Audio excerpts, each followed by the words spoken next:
Hey everybody, I'm Chef Tom with atbbq.com, and this is turkey gravy. Well, it's that time of year. The Thanksgiving recipes are flowing right now, and one thing you have to have at Thanksgiving is turkey gravy. Now, the good news is it's super easy to make. There's only a handful of ingredients. But the thing about turkey gravy is it's only gonna get better the more work you put behind those simple ingredients. One of them is a turkey stock. If you can make this from scratch, it's really going to improve your gravy. We just dropped a video on that a couple weeks ago. You can go check it out.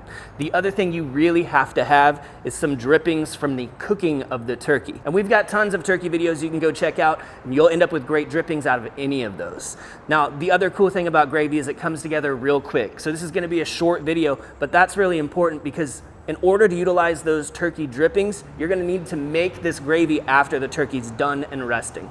Let's get into this. So our turkey's coming off. We're ready to utilize these drippings. It's time to make gravy from our savory herb turkey. This one you can find a kit for at atbbq.com. We're gonna strain this off just to keep those solids out.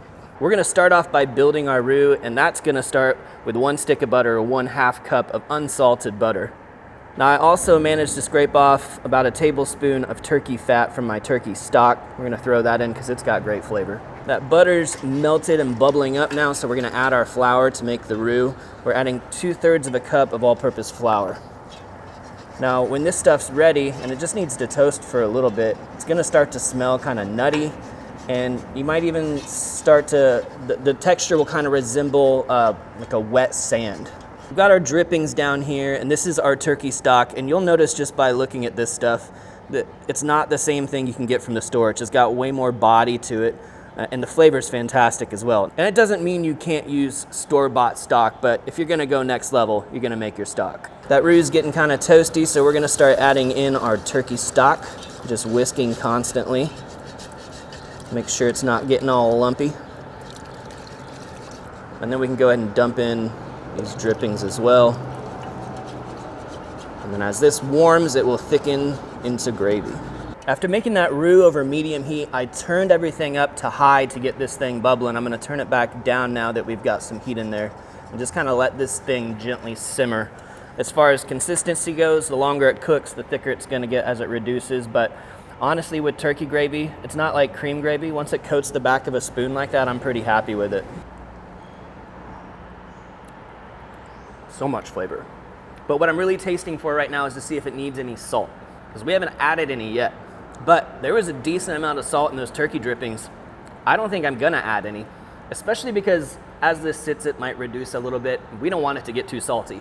What we do want is some black pepper.